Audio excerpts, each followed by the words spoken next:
Good afternoon, everyone, and thank you for joining us today to hear about the next 5-year update to the Lower West Coast Water Supply Plan.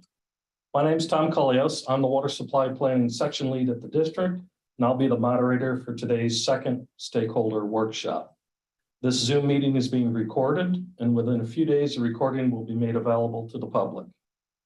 The presentations you see here today have been posted to the district's Lower West Coast Water Supply Plan web page if you want to view them again. We have several staff members here to give presentations, and Governing Board member Ms. Roman has joined us today to listen in. So thank you. For the agenda, we're going to have 4 main presentations today. Natalie Kraft will talk about water resource protections. Leslie Wah will give an update and an overview of Everglades restoration. Pete Kwiatkowski will talk about groundwater modeling in the Lower West Coast that was completed in 2020 and the saltwater interface mapping. And then Carolina Moran will describe the district's resiliency initiatives. Then to close things out, Bob Verastro, the plan manager, will talk about our next steps in the planning process. So welcome to all attendees. Under the Zoom format, all attendees are muted. However, we still want to hear from you. We will have a question and comment period after each presentation, so please hold your questions until the end of each presentation. Your comments and thoughts are critical to ensure the 2022 plan update addresses your issues and concerns. So I encourage you to share those with us today. I'll now give a brief description of the planning area, timeline, and progress since the first stakeholder workshop on March 15th. The planning area includes Lee County and portions of Collier, Glades, Hendry, Monroe, and Charlotte counties. The planning horizon for this plan update is 2020 through 2045. BBSEARP, or Bureau of Economic and Business Research, estimates that a population of over 1.6 million people will be in the planning area by 2045. That's a 36% increase from 2020. Details about the population and agricultural projections were provided in the first stakeholder workshop. There are significant environmental features and protection measures, which are the theme of this workshop today. Now, just to talk a little bit and remind people from the first stakeholder workshop what a regional water supply plan does and doesn't do. Simply speaking, a water supply plan is a proactive approach towards water supply. We know that there will be increased needs for water in the future and have potential shortfalls. A water supply plan provides a roadmap to let us get ahead of those demands by identifying sources and strategies now and how those demands will be met.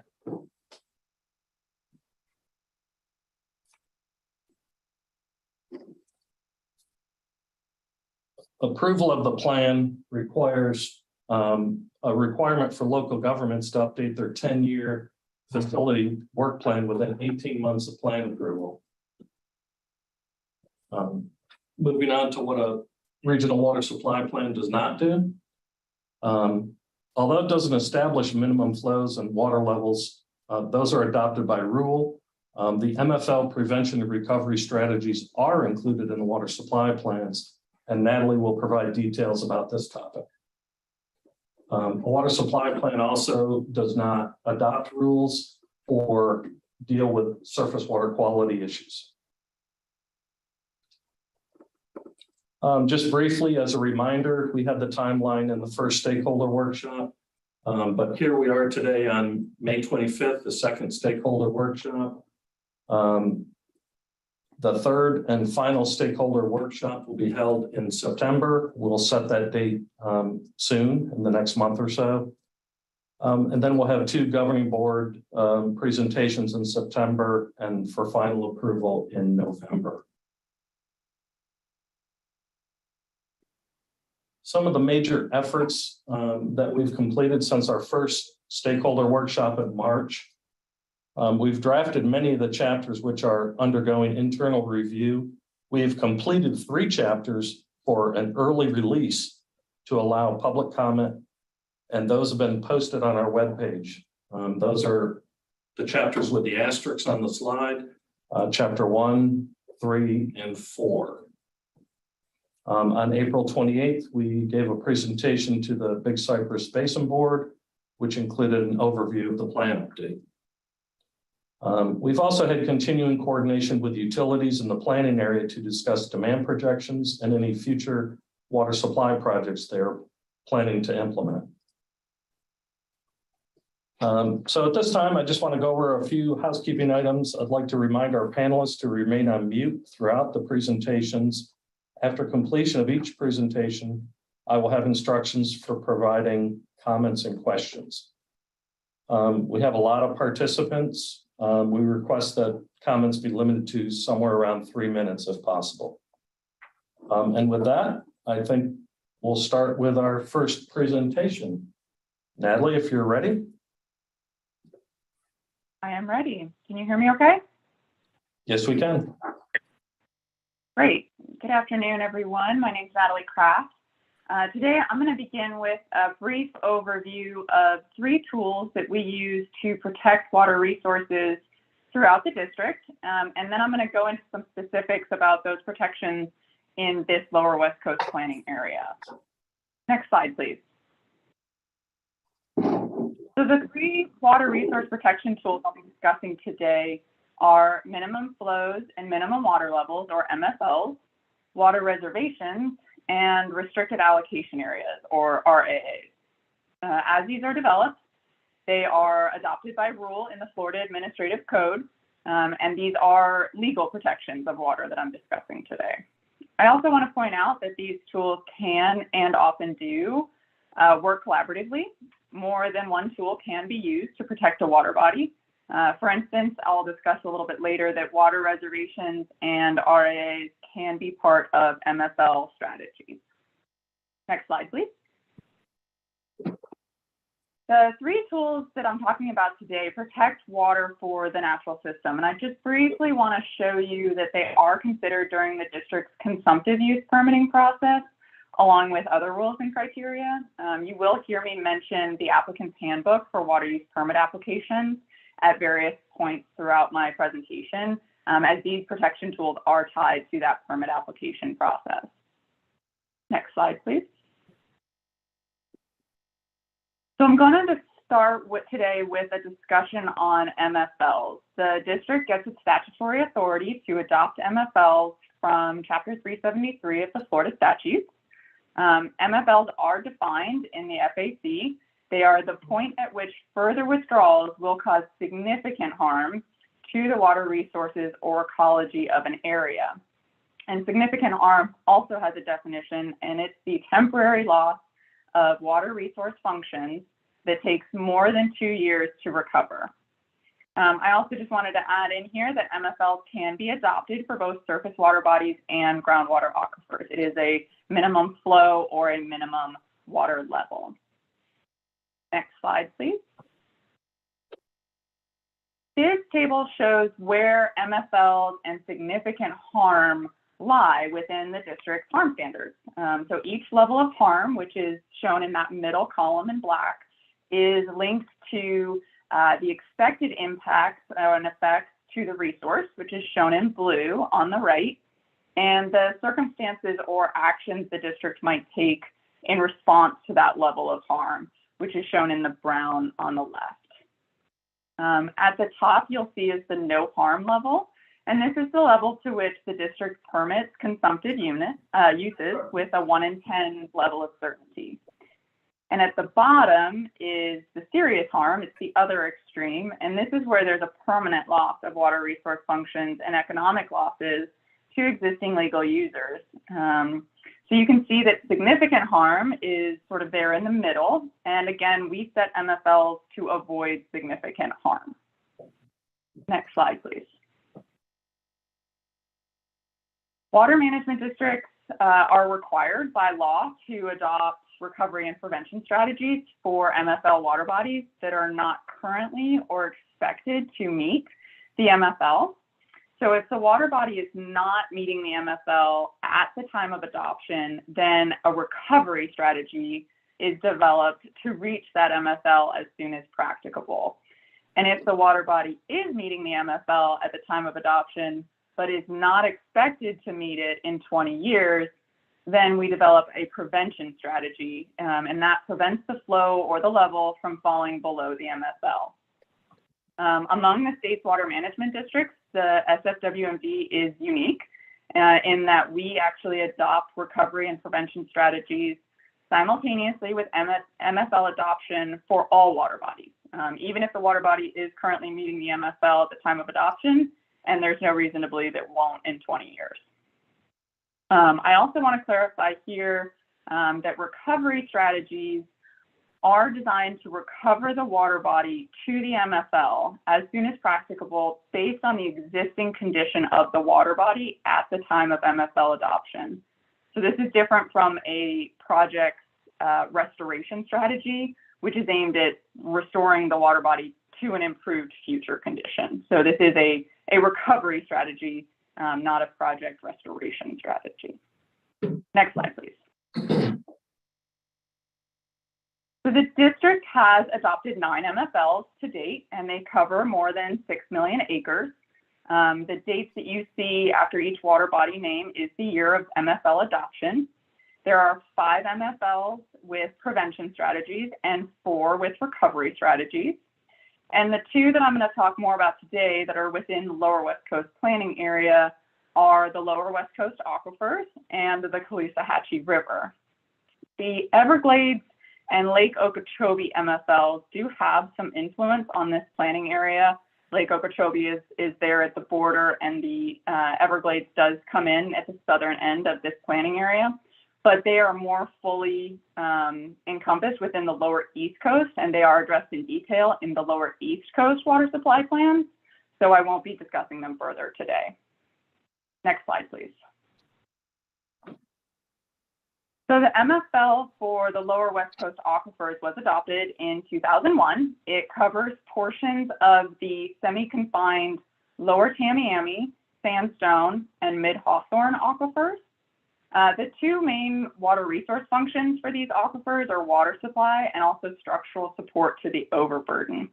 So this MFL is a minimum level as opposed to a minimum flow, and that minimum level is equal to the structural top of each aquifer, and that's indicated by the red arrows in this figure here. An MFL violation for the aquifers occurs when the water level drops below that uppermost geological stratum of the aquifer at any point in time. Next slide, please. So the Lower West Coast aquifers were meeting the MFL at the time of adoption, so a prevention strategy was adopted as well, and that prevention strategy has 4 main components. First is the establishment of no harm maximum permissible regulatory limits for each aquifer with a 1 in 10-year level of certainty. This translates to the maximum developable limits, which are specified in the applicant's handbook for water use permit applications. And those developable limits are set 20 feet above the top of each aquifer. The second component is implementation of rule criteria to prevent harm. This is also achieved through consumptive use permitting criteria, which are shown in Rule 40E2. The third component is construction of water resource and water supply development projects, and this would be things like expansion of utility service areas and implementation of water conservation measures. And the last component is implementation of a water shortage plan to prevent serious harm during 1 in 10-year drought conditions. Next slide, please. So the second MFL that was adopted in the Lower West Coast planning area in 2001 was for the Kalisahachi River. This MFL protects the estuarine portion of the river, which extends from the S79 control structure to San Carlos Bay, and you can see that between the 2 red arrows on this map. The original MFL did set a minimum flow of 300 cubic feet per second at the S79 structure, The MFL has since been reevaluated, and the most recent reevaluation ended in 2019. Next slide, please. This reevaluation has occurred since the last water supply plan was done in 2017. So I'm going to give a brief overview of the reevaluation process. The efforts for this reevaluation began in 2013 with an analysis of new data and information that had been obtained since the previous reevaluation, which was about a decade prior. Conditions in the river had changed, and the analysis was meant to better understand the current condition of the system and also the water sources to the system. So the analysis involved developing and applying ecological and hydrodynamic models to assess current conditions and also predict future conditions, including the responses of numerous ecological indicators such as oysters, zooplankton, tape grass, and the small-tooth sawfish, among others. The technical analysis that was done and the associated technical report were reviewed by an independent panel of scientific peer reviewers, and it was also provided to the public for review and input during this process. And sort of this technical portion of the process did conclude with the district receiving a final peer review report in October of 2017. And based on the analysis that had been done, the science that had been gathered, the review from the peer panel and input from the public stakeholders, the district did determine that the MFL criteria, that 300 CFS, needed to be revised. Next slide, please. So starting in the reevaluation process, that process to really revise the actual MFL criteria began in December of 2017, with our governing board authorizing the rule development process. Based on all the science that was done during the technical analysis, a new minimum flow of 400 cubic feet per second at the S79 structure was adopted. That rule was challenged and went to an administrative hearing. And the administrative law judge issued a final order in March of 2019 that the rule was a valid exercise of the district's delegated legislative authority. But in April of 2019, a month later, our governing board directed staff to further engage with the public, evaluate the potential to increase that minimum flow still within the framework of the original science that had been done. So 3 workshops were held with the public in the following month, and based off of that additional stakeholder input and another look at the science and analysis that had been done, district staff came to a new minimum flow of 457 cubic feet per second at S79. That was presented to our governing board and adopted in October of 2019. For a rule effective date of December of 2019. Next slide, please. The new MFL criterion is a 30-day moving average of that 457 cubic feet per second. This flow is meant to maintain a salinity gradient that prevents significant harm to mobile and immobile indicator species in the river. This MFL has an exceedance criterion that is defined as when the MFL is not being met, and that occurs during a 365-day period when the 30-day moving average flow is below that 457 cubic feet per second. The MFL can also have a violation, and that's when more than one exceedance occurs in a 5-year period. Next slide, please.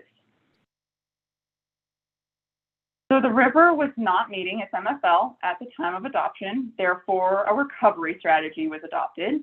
And the strategy components are listed in the Lower West Coast Water Supply Plan, and they include implementation of a research and monitoring plan to evaluate responses of the ecological indicators to freshwater inflows, construction of the C43 West Basin storage reservoir and an evaluation of any additional storage needs, regulatory constraints on the consumptive use of water contained within the reservoir through an adoption of a water reservation to protect that water for environmental purposes, and also development of a water control plan governing operation of the C43 reservoir.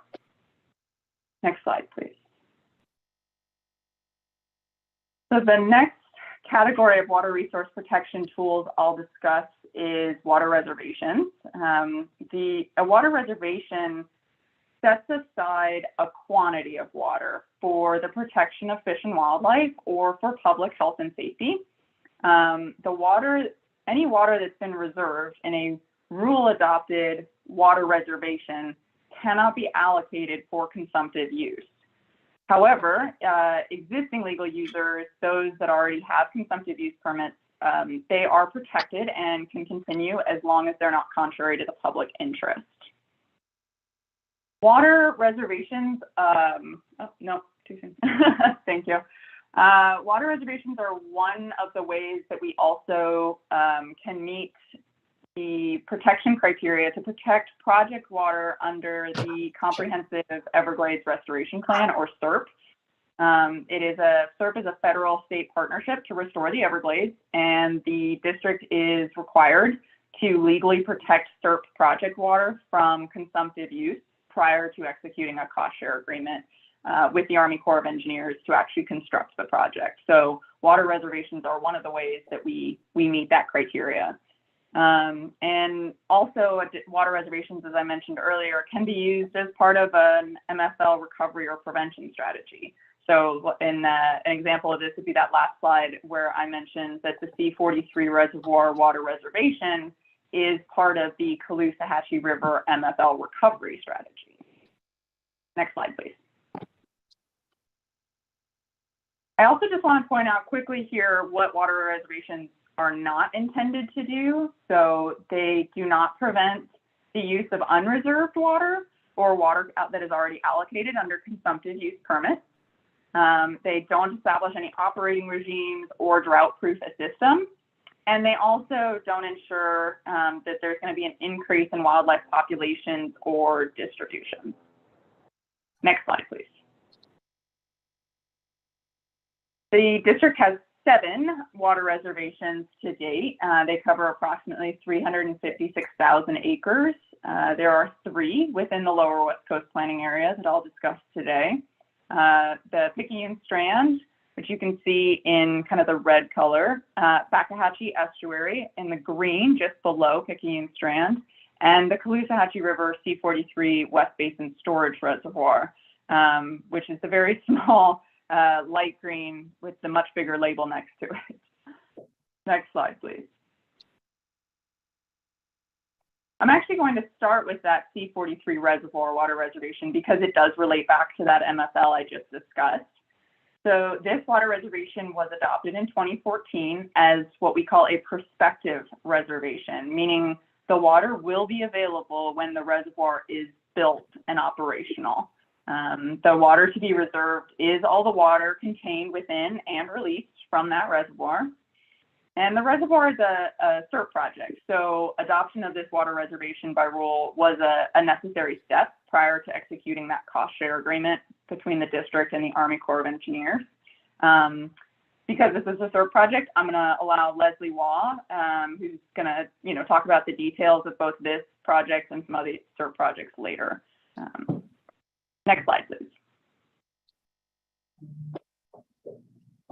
So the Picayune Strand area is about 55,000 acres, and it was a property that was drained in the 1960s for construction of a housing development. The housing development failed, but they had already put in several miles of roads and canals that were constructed to access parcels and drain the property. And these alterations caused unnatural flow of water to the Fakahatchee Estuary to the south. That area is now being restored through a SEARP project, the Picayune Strand Restoration Project, which again, Leslie is going to talk about after this presentation. But we did put in a water reservation for the Strand in 2009 to meet those SEARP project requirements. And the water reservation protects water in the Strand as well as water that's going to be made available through the SEARP project. So specifically, the reserved water includes all surface water existing in the Strand, surface water that's flowing into the Strand, simulated at 3 weirs on the north end of the Miller, Vaca Union, and Merritt canals. You can see they're labeled here at the top. And also the groundwater in the water table and the unconfined portions of the lower Tamiami Aquifer, which is underneath the Strand. Next slide, please. The Stakahatchee Estuary Water Reservation is a sister reservation to the Pucci Strand Water Reservation. They were adopted at the same time. The estuary is directly south of Pucci and Strand, and it does receive flow from the Strand. Those alterations that I mentioned on the previous slide historically reduced overall flows into the estuary and also created some high velocity flows during the wet season due to the channelization of the Strand. So the water reservation for the Stakahatchee Estuary does support the goals of that Pucci and Strand SEARP project, and it does protect water made available from the project that goes into the estuary. So again, specifically, the reserve water includes all surface water flowing into the estuary, simulated at 1 weir on the south end of the Vaca Union Canal, and 4 transects along US Highway 41, and those are kind of circled there in red. And it also is the groundwater in the water table and unconfined portions of the lower Tamiami Aquifer beneath the estuary. Next slide, please.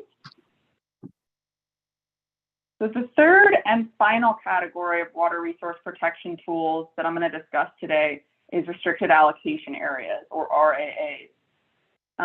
RAAs are not adopted by individual rules like I've discussed for MFLs and water reservations. Instead, they are promulgated by rule by virtue of being listed in the applicant's handbook for water use permit applications, which is incorporated by reference in Rule 42-091 of the FAC. Also, unlike MFLs and water reservations, which cover specific water bodies or aquatic systems, an RAA actually covers a geographic region.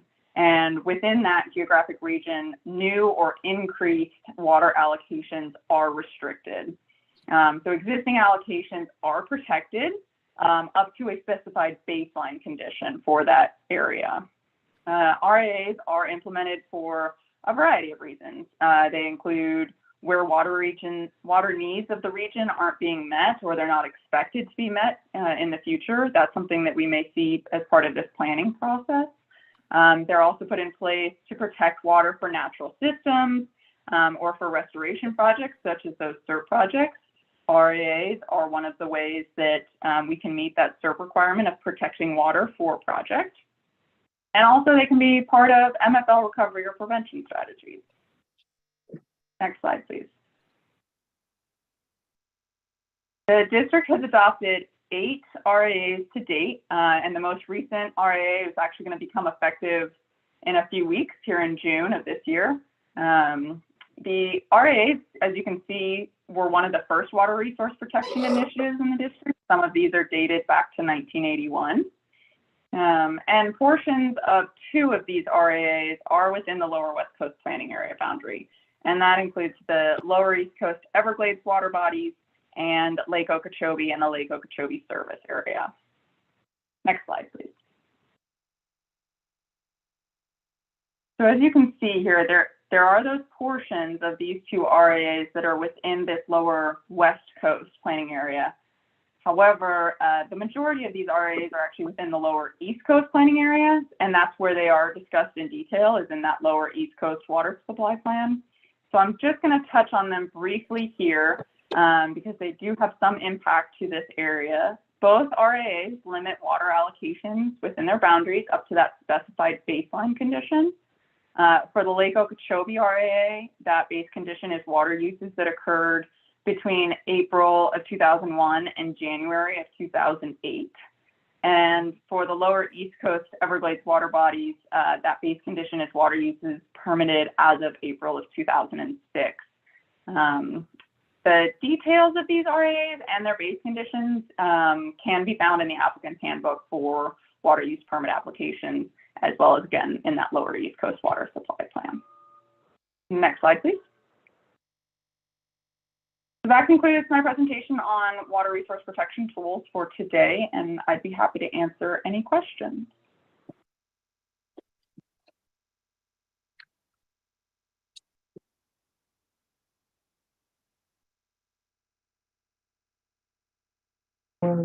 Advance it. Nope. There you go. Okay, you'll notice on the slide directions on how to raise your hand in Zoom. If you're participating via Zoom, please use the raise hand feature. If you're on the phone, *9 raises your hand. And you have to mute and unmute your phone with *6. When you are called upon, please state your full name and affiliation prior to providing comments and/or questions. With that, we can begin. Is there anyone that has their hand raised? Yeah, Mr. Cassini, has his hand raised.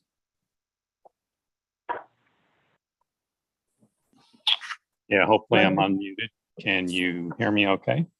Yes, we can. My question is, do RAAs restrict groundwater use?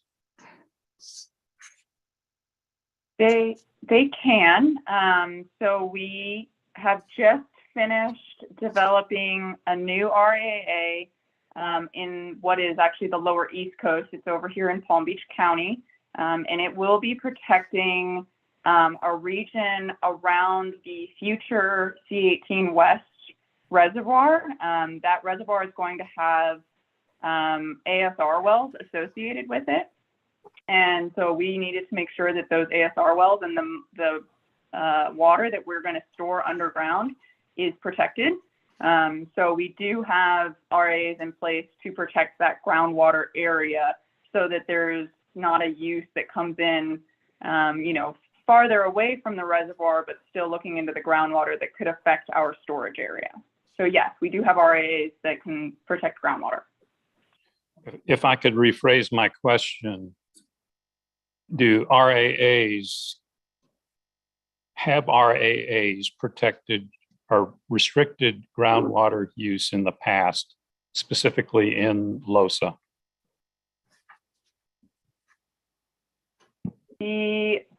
If I'm not mistaken, the LOSA RAA has a superficial aquifer groundwater component to it, but I would have to look into what exactly that is. For the most part, that usually is associated with seepage to surface water bodies. But I'd have to check for sure. Natalie, just for clarification, I believe the LOSA rule, the restricted allocation area is for surface water only. There is no groundwater component for LOSA. Fine, thank you. Thank you. Anyone else with questions for Natalie about resource protections?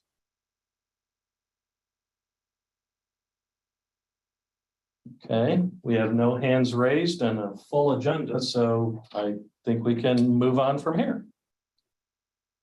We'll have Leslie Waugh, if you're ready to begin your presentation. Go ahead. Yes. All right. Good afternoon, everybody. Again, my name is Leslie Waugh, and I am the section administrator here at the South Florida Water Management District for the Ecosystem Restoration Planning and Project Management section. And we are primarily responsible for planning and implementation of the Comprehensive Everglades Restoration Plan, otherwise known as SEARP. And but today I'm going to touch on some state projects and some SEARP projects. So we'll get started. So this just outlines the presentation. So like I said, we'll talk about some state restoration projects first, focusing on projects on the West Coast, and then I'll give some updates on some of our SEARP projects. And then we'll wrap it up with what planning projects we have currently ongoing. And then I also want to take a minute to mention the integrated delivery schedule. So next slide. So the district implements various restoration projects under state and federal programs.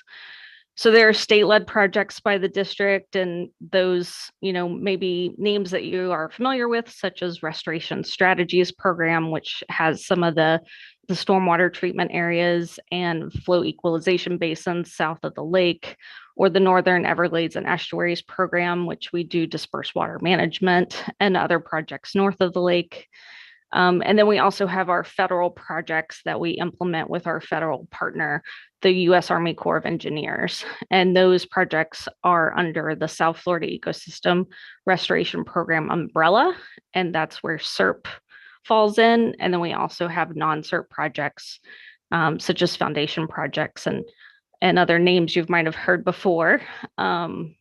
So we do have a good resource on our website. There's a link to this map that's shown on the slide, and that actually depicts all the restoration projects that the district is involved in, and they're coded by different colors.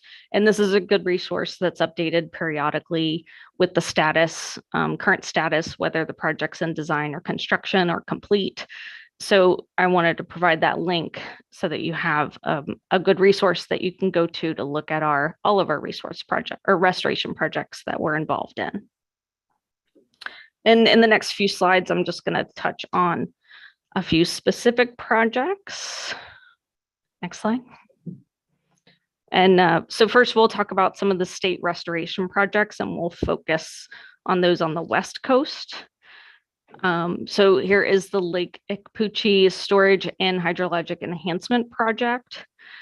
This project is meant to store and provide hydrologic improvement.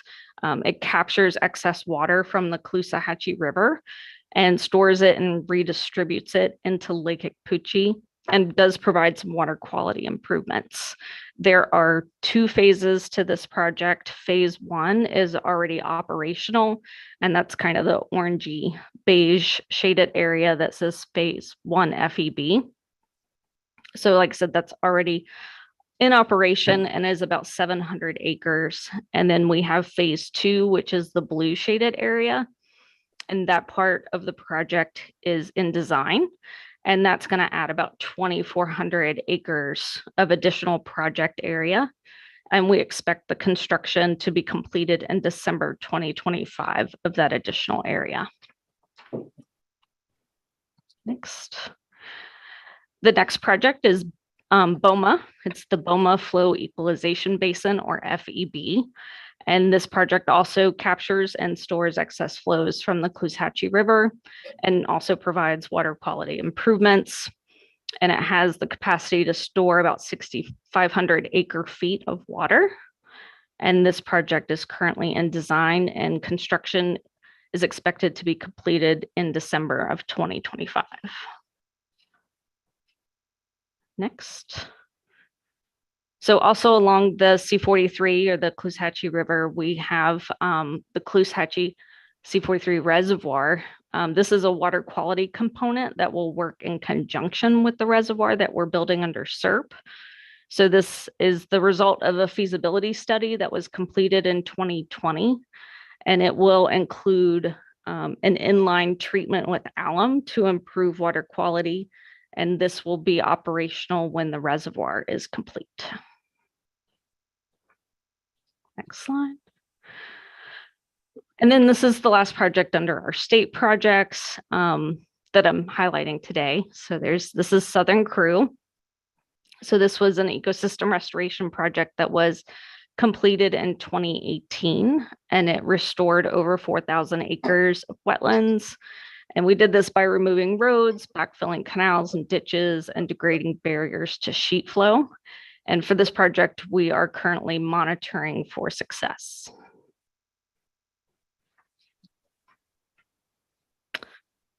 So now I'll move into the Comprehensive Everglades Restoration Plan and provide some project updates under our federal program.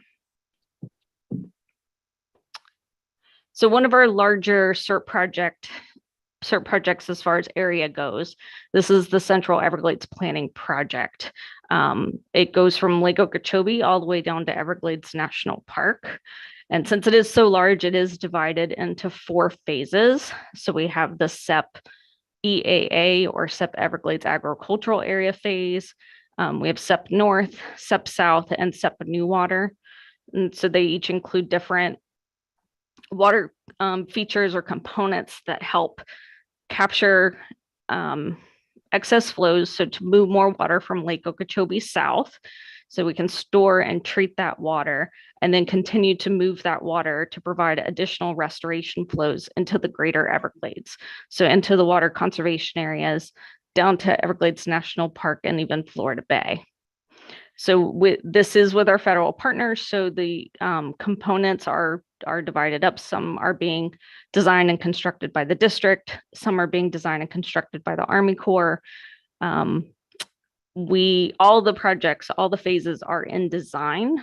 And then there are a few phases under EAA and SEP South that are under construction.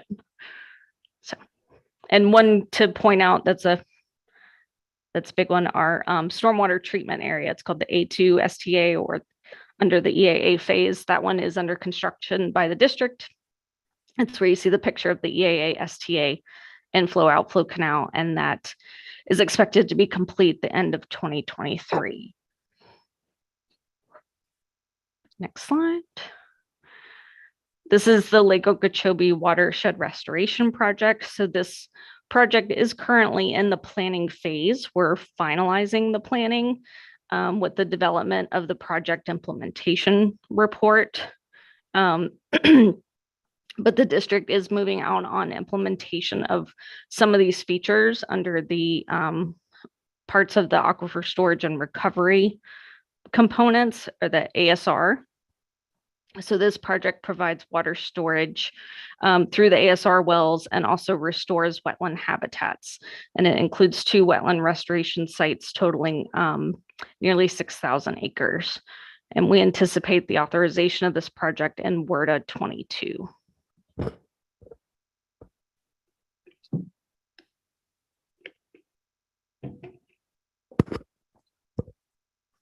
Okay, this one, next project. So now we'll kind of move over to the West Coast. The Kalisahachi River C43 West Basin Storage Reservoir. So this is a 10,700 acre reservoir that has the capacity to hold 170,000 acre feet of storage. The purpose of this project is to capture flows mostly during the wet season when we have, more water available, excess flows in the Kalisahachi River. So we'll capture that basin runoff and releases from Lake Okeechobee in the wet season, and then use it to provide flows in the dry season. And this project is currently under construction and expected to be complete in 2024. Next slide. And then the Pucci and Strand Restoration Project. This project began in 2007. The purpose is to restore, or when it's complete, it will have restored 55,000 acres of native Florida habitat and improve flows of water to other natural areas to the south. So the 3 pump stations included with this project are already complete. We have road removal and canal plugging ongoing. And the Southwest Protection Feature is also under construction by the Corps. And we expect this project to be complete in 2025.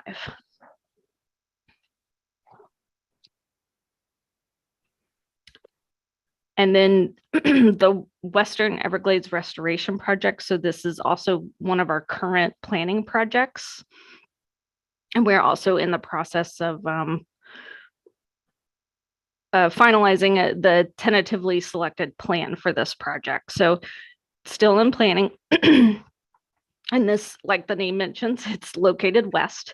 So it is the planning area, and project footprints will be located west of the EAA and west of the water conservation areas. And the purpose is to redistribute water to improve upland and wetland connectivity, restore wetlands, reduce the severity and frequency of wildfires, and restore low nutrient conditions. So this project, we anticipate a WRDA 2024 authorization.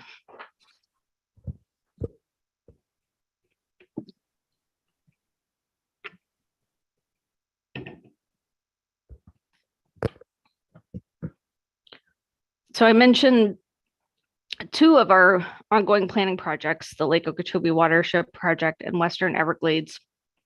But we also have a 3rd planning project that's ongoing, and that's the Biscayne Bay Southeastern Everglades Ecosystem Restoration Project. That's a mouthful. We call it BBSEARP for short.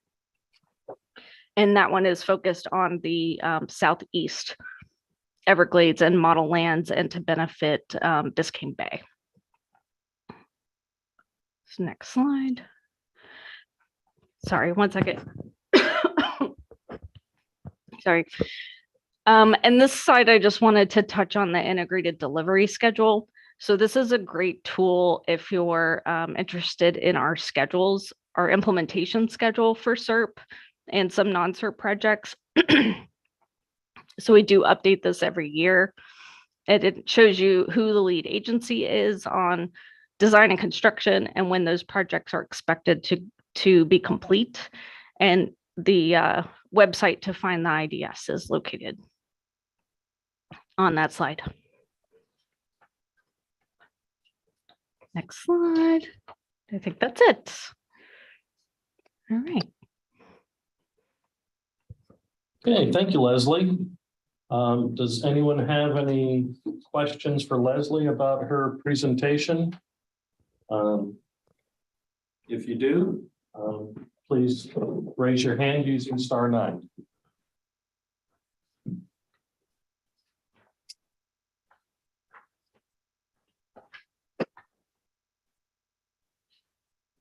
That was a lot of information. I went through that kind of fast, but hopefully everybody got it. Nobody has their hand raised on that one? Okay. We'll move on with the next presentation then. Next, we have Pete for our groundwater modeling and saltwater interface mapping efforts. Okay, good afternoon. Speaking of a lot of information, a portion of this presentation is from something that was presented in July of 2020. In addition to that, we'll be talking about our saltwater intrusion mapping update. So one of the things I'd like to point out is regarding the modeling, we developed updated water demand projections for 2045 in this planning update. And we took a look at what those demands are in relation to from the previous water supply plan update for the year 2040. And we found that they are of a similar magnitude. And therefore, we've kind of concluded that the modeling that was done 2 years ago is representative of what the demands would be in 2045. And so that's why the presentation today is going to be discussing that which was presented 2 years ago. Next slide, please. So I'm going to be talking about 2 different modeling efforts and then 1 saltwater intrusion mapping update. The first is the lower West Coast surficial and intermediate aquifer systems model. The next is our West Coast Florida model. And then finally is our saltwater intrusion mapping update. Next. Okay, the first model covers the surficial and intermediate aquifer systems in the lower West Coast area. It's based on some updated hydrostratigraphy or hydrogeology and therefore the model layering that was developed. It used the ModFlow computer code developed by the U.S. Geological Survey. The grid cell size are 1,000 feet by 1,000 feet. We have monthly stress periods or the time that each of the different parameters can change. Our calibration periods from 1999 to 2012, and we have a verification period a couple of years after that. We've calibrated to surface water flows and levels and then groundwater levels most importantly. And for that model, we had an independent scientific peer review, basically gathered 3 experts in hydrogeology and groundwater modeling. And along the way during model development, we met with them, we talked about what we were doing, we gathered feedback from them, we incorporated that feedback on the fly, and we landed with a calibrated and peer-reviewed model, which we then applied in the lower West Coast area. Next, please. So on the left is a generalized hydrogeology of the lower West Coast area. You'll see I've focused in the oval the different aquifers that this model covers. Covers the water table aquifer, the lower Tamiami aquifer, and the sandstone and mid-Hawthorne aquifers, and it stops there. And we converted those aquifers and different intra-aquifer confining units into these 9 layers, which are represented on the right-hand side of the graphic. Next slide. So our model application was to have a reference condition or a baseline. We did that for 2014, and then we did a 2040 for a future scenario. And we ran the model through the 16 years of the climatological conditions that occurred during the calibration run. And of course, we updated with new pumping values.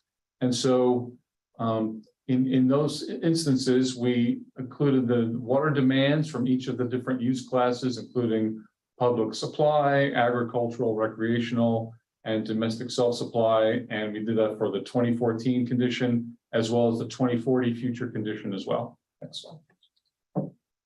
So let's talk about that. There are some limitations with how we do these modeling scenarios.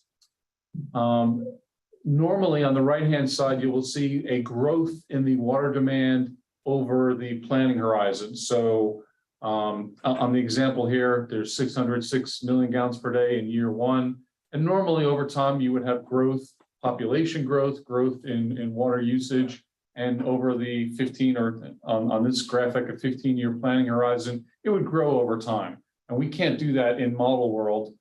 We have to simulate the future demand as if it goes on instantaneously. So in the third bullet, you'll see there it says simulated demands are instant on. So that means when the simulation runs, the full 651 MGD in the green line at the top, that is happening immediately. So because of that, the results of the simulation are considered conservative because instead of seeing that growth over time, they happen instantaneously. And that represents a more conservative way to look at the impact of the increase in demands compared to the reference condition. Next, please.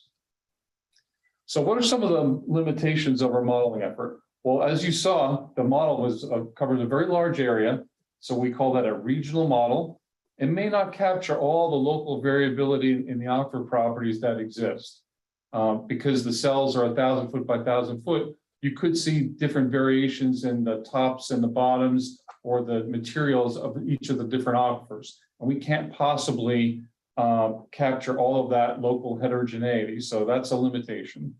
Another thing is we could have multiple wells in a single model cell. If you think about that, there could be a piece of property, two homeowners next to each other, and one of them has a well on the east side of their property, and the other has a well on the west side of their property. That would be, both of those wells would be in the same model cell, and that tends to aggregate the withdrawals and therefore the drawdown that occurs from having those multiple wells operating, and that's happening in a single cell. Well, in model world, those two withdrawals will kind of act as one, and they will be simulated in the center of the cell.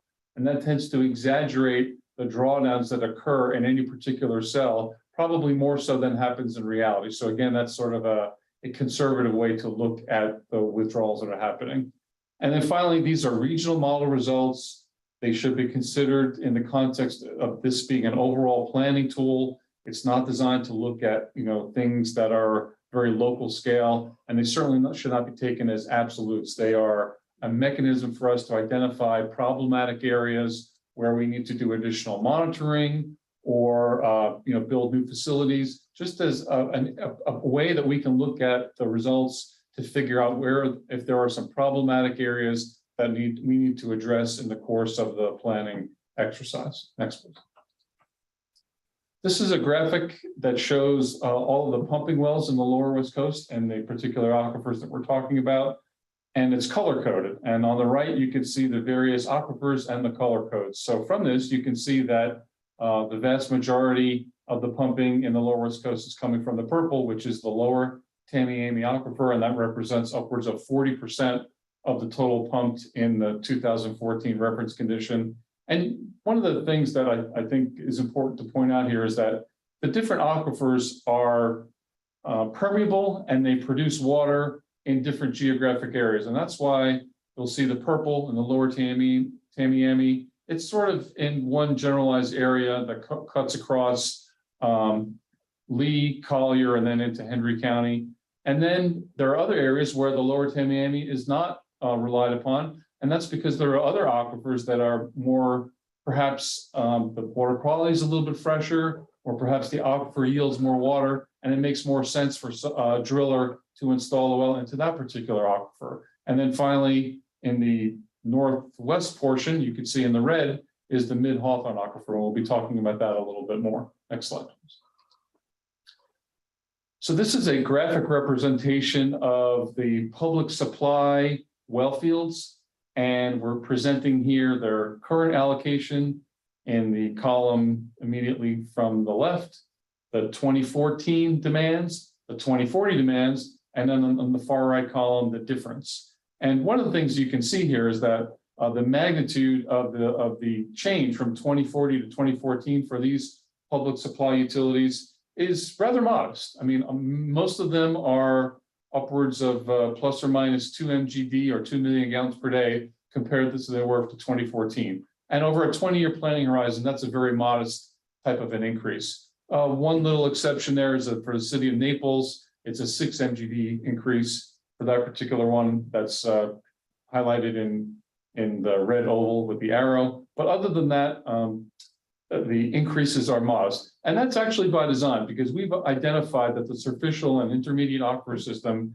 has been tapped for quite a while, and it really is not expected to be a major water supply source for future demands because it's been relied upon so much, and it's getting to the point where any more withdrawals might be causing impacts to natural systems and to other legal users. So that's why this slide is representative of the fact that the superficial and intermediate aquifer system is it's being utilized very well, and it probably can't be relied upon for much greater than what we've allocated on the screen here today. Next slide. And instead of public supply, now this is an example of where the at-large agricultural permits are. And actually, probably even more so, you see some pluses and minuses, and which means that there are some decreases in the agricultural demands from 2014 to 2040.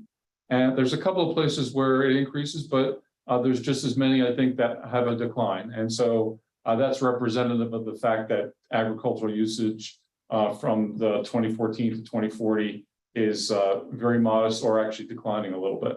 Next slide. Okay, so I'm going to be presenting the results of this particular model's simulation, and what we're going to do is how we're going to present it is when we did the modeling, we looked at the simulated results from the 2040 simulation, and then we also looked at the results from the 2014 simulation. We subtracted the two to figure out where the differences are between those two, to figure out areas that might be a little different looking into the future. Next. So the first graphic is the water table aquifer. And again, it's the 2040 future scenario minus the 2014 reference condition. And we see some interesting things. Some areas we're seeing some increased drawdown of 2 to 5 feet. And that's due to some increase in pumping in agricultural and recreation users in both the water table and the underlying lower Tamiami aquifer. We're seeing some green areas that represent rebound. And those are indicative of areas where in the underlying aquifer, so for example, on the bottom right, you see a little green area and has a rebound of 1/2 foot to 1 foot. And what that means is there was a decline in the withdrawals in the underlying lower Tamiami aquifer that manifested itself in the overlying water table aquifer. And so that means that there's an increase in water levels over that particular planning horizon. So that's kind of what we're seeing in this graphic. There are some areas where there's some rebound and some where there's some very modest drawdown or increase in water level decline as a result of increase in pumpage. Next here is the underlying lower Tamiami aquifer. Again, we're seeing either the direct result of pumping in the aquifer or as a result of some pumping that's occurring in either the overlying or underlying aquifers, but again, relatively modest, either some slight rebounds or some slight declines in groundwater levels. Next. Okay, next, going down further is the clastic portion of the sandstone aquifer. We're starting to see a little bit more of a drawdown increase in some of these areas. For example, upwards of 8 feet in the northern portion of the model domain, and upwards of 12 feet in eastern Lee County associated with Lee County pumping, and also some, looks like some ag and recreational pumping as well. And I think those are the two that are probably most noteworthy. And again, you'll see that the drawdown increase is much more pronounced compared to the two aquifers overlying that we just presented. Next. And this one is this is the carbonate portion of the sandstone aquifer, and we see very similar types of drawdowns because those two are pretty hydrologically connected. Next. And then finally, the mid-Hawthorne aquifer, and that there's a little bit of a story there. In the future, in the Cape Coral area, a lot of the mid-Hawthorne withdrawals are projected to decline, and that's as a result of some of the domestic self-supply being switched over from the mid-Hawthorne aquifer to municipal supply or public supply into the underlying Florida aquifer. And I haven't talked about that yet. I will in the next portion of the presentation. But what we're seeing here is a rebound in the mid-Hawthorne aquifer in the Cape Coral area because the water supply that was coming from the domestic self-supply in the mid-Hawthorne in 2014 is being replaced by the underlying Florida aquifer in 2040. And that's why we're seeing that dramatic 30-foot rebound in water levels, which is good. We're also seeing some modest drawdowns in Lee and in Collier County in mid-Hawthorne in some of those particular aquifers as a result of increased withdrawals there. Next slide. Okay, so that was drawdowns. The next thing we wanted to look at was saltwater intrusion. And the Lower West Coast Superficial Intermediate Model, or LWC SIM, is not a density dependent model. Typically, that's what you need to do to explicitly simulate saltwater intrusion or sea level rise. Well, we can't do that. But what we can do is look at the groundwater flow direction that is apparent from the modeling that we've done, and then we can compare that to the location of the mapped saltwater interface, which is part 3 of my presentation, and we can take a look at that and figure out if there's a change in flow direction from what we are typically seeing from 2014 to 2040, that may indicate that there's a problem. And so by looking at the velocity vectors, which is the direction and magnitude of groundwater flow, there's an indication of a way where we can potentially see, will the increase in water demand somehow cause saltwater intrusion to be occurring as a result of the increase in demands in particular areas. Next slide, please.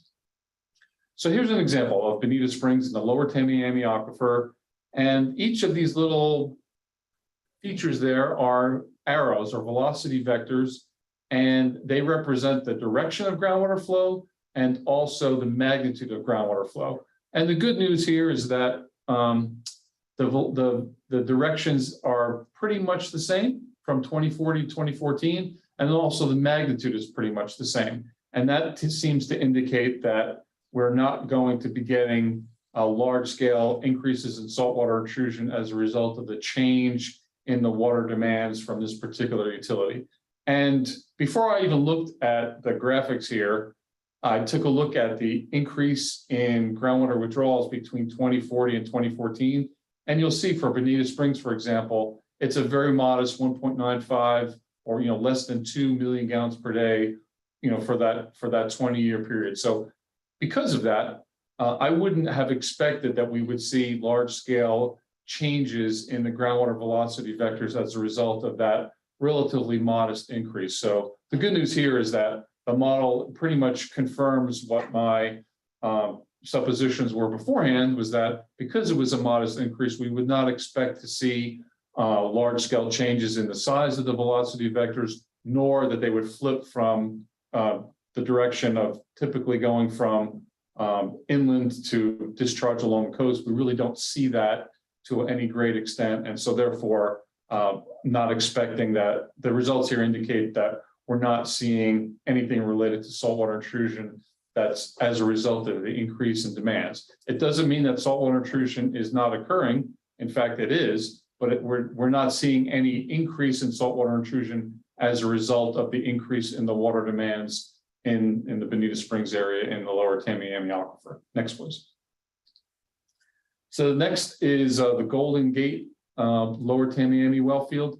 And again, looking at the top, without looking at the graphics, it was a 0.74 increase. Because of that, I wouldn't have expected to see any large scale changes in the velocity vectors. And that is borne out by the graphics, one being on the left, the 2014 reference condition, and on the right is 2040. And the purple lines are the mapped position of the interface. And if there was a change in the velocity vector's direction and magnitude, we would have seen that here, and we don't. So that means that we're not expecting, because of this, it doesn't seem like there's any increase in saltwater intrusion as a result of the increase in water demands. Next. And then finally, the city of Naples, our coastal well field in the lower Tamiami Aquifer. Again, taking a look at the velocity vectors, we look at the increase in demands, and it's 0.03. So once again, not expecting to see any substantive increase in saltwater intrusion as a result of the increase in water demands in this area. Next. So the observations are, because of the velocity vectors that were displayed, we did not see an appreciable change in those vectors between 2040 and 2014 in most of the cases. Again, this is not a density dependent model. We wanted to have some way to evaluate saltwater intrusion as a result of the increase in water demands that occur over the planning horizon. But in these particular areas that potentially are vulnerable to saltwater intrusion, because the demands increases are so modest, we're not really seeing anything of note. But again, as I said earlier, sea level rise is a different animal in terms of potential for saltwater intrusion, but that was not analyzed as part of this exercise. So the conclusions, we have a calibrated peer-reviewed model that covers the superficial and intermediate aquifer system in the lower West Coast planning area. The model indicates that the 2040 demands and now the 2045 demands can be met without undue impacts to the natural system. We do see some areas where there is a rebound or an increase in groundwater levels in the Cape Coral area of the Mid-Hawthorne Aquifer, again, as a result of that area switching over to use of the underlying Florida aquifer, and some very modest changes as a result of pumping in some of these other aquifers. And finally, for our saltwater intrusion analysis, not a density dependent model, but the indications are that the modest increases in the groundwater withdrawals are not resulting in any major increase in lateral intrusion as a result of those conditions. Next. Okay, so that covered the superficial and intermediate aquifer system. We have another model. It's called the West Coast Florida model. It underlies those two aquifers, but it's another source of supply. Next. So before we get into the model, let's talk about that.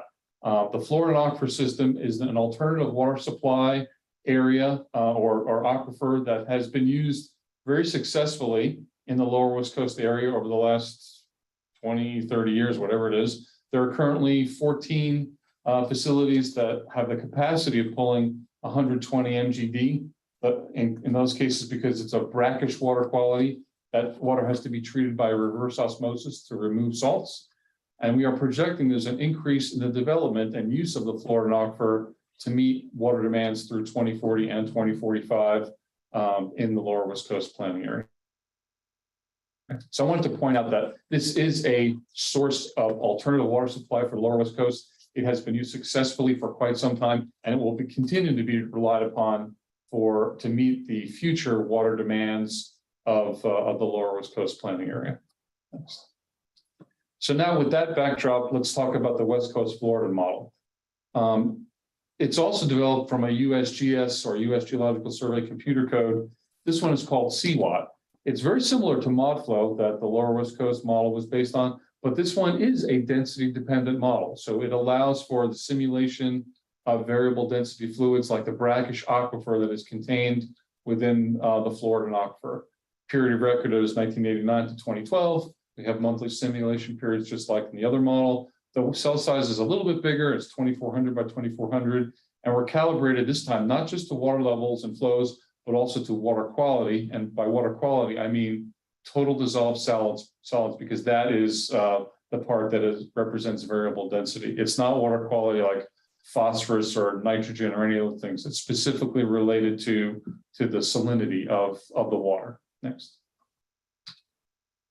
So we had that slice of the aquifer through Peninsular Florida for when we talked about the Lower West Coast superficial model. Now we're looking a little bit deeper. In this particular case, we're going from the lower Hawthorne and the upper Florida, which are the top layers, all the way down to the boulder zone, which is of seawater quality. And what we've done was we've subdivided the aquifers and the confining units between those aquifers into 7 particular layers for the West Coast Florida model. So similar to the Lower West Coast superficial intermediate, we had a 2014 reference condition or base condition. It includes all the different use classes, the historical information from there. And then we have the 2040 condition, which is looking at the future demand projections from each one of the use classifications. Next. So one way to look at the Floridan water supply, public supply demands, we have our allocation in the center portion of the table, the 2014 demands historical, the 2040 projected, and then the difference. We had a similar table in the other modeling approach. And what we can see here is that the differences are a little bit more substantial than we had for the Lower West Coast superficial and intermediate. And that's coincides exactly what I was talking about in terms of less reliance on for the future for the superficial intermediate. It's getting to the point where it's being tapped out. And in this particular case, Lower West Coast public supply, much greater reliance on the Floridan aquifer to meet the future demands. So instead of 1 or 2 MGD increase that we saw before, now we're seeing increases that are more substantive. For example, Cape Coral has a 16 MGD increase from 2040, from 2014 to 2040. And some of the other utilities like Lee County Green Meadows and Bonita Springs and Lee County Pinewoods, those are all well fields that we're going to be talking about. And you can see that we have more notable increases in the Floridan demands compared to from 2040 compared back to 2014. And then also Collier County as well. Next. So some people look at tables like me, and some people like to look at graphics. So here are the well fields spatially, and you can see that each one of these utilities has the information that was on the table in terms of the increase in demands going from 2014 to 2040. But this graphic also has the number of wells. So for example, Cape Coral, it was a 16 MGD increase from 2014 to 2040, and it shows that there's 18 additional wells that are going to be installed to meet that additional demand. And that one is of note. Bonita Springs is of note. Collier County is of note. Little Fort Myers is of note, and Lee County utilities. Some of the others are like LaBelle and Mockley are very modest increases compared to what they were pumping in 2014. But some of the ones that I just highlighted, those are the ones that are going to pop out when we go through the rest of the presentation. Next, please. So let's interpret the results. On the graphic on the right, you can see the water level elevation. What this is telling us is that the water levels are greatest inland and to the north, and the flow is basically from the northeast to southwest. And that's a pretty typical interpretation where the groundwater is higher inland and it's discharging along the coast. So how are we going to present the results today? We've got, similar to what we did for the Lower West Coast superficial, we've got our 2040 condition and our 2014 condition. We're going to subtract those two and show the difference that really highlights the change from 2014 to 2040. We're going to show the upper Florida aquifer, which is the main source of supply that public supply utilities tap into for public supply purposes. We're also going to show the underlying Avon Park permeable zone. Now, none of the utilities in the Lower West Coast actually tap into this aquifer for public supply, but it is the aquifer that's right below the upper Floridan. And if we start seeing some problems in the model in the Avon Park permeable zone or APPZ, it's an indication that there could be a problem in the future. So we'll be taking a look at that as well. We'll be looking at each of the dots represents where the wells are, and for depending on the graphic, it's either going to be in feet or for the water quality milligrams per liter of total dissolved solids, or the flow would be in cubic feet per day. Next. This is a graphic of the 2040 condition, and we can now see that there are the magenta are the new wells that are being pumped in 2040. We're starting to see a little bit of a lower water level compared to 2014, and that represents the drawdown associated with those new wells in the 2040 condition. Okay, so this is a difference map. We took the 2040 minus the 2014, and we're strictly looking at the difference. Some of the things pop out to you. One is that there's a 20 to 30 feet, 35 feet of additional drawdown in Cape Coral. You might remember in the previous portion of the presentation, we talked about Cape Coral switching from the mid-Hawthorne aquifer into the underlying Florida aquifer. Well, now we're seeing that. We're seeing that 20 to 35 feet of additional drawdown from the pumping the upper Florida aquifer in the Cape Coral area to meet the public supply demands in that area. We're also seeing additional drawdown in the Fort Myers area as a result of pumping as well.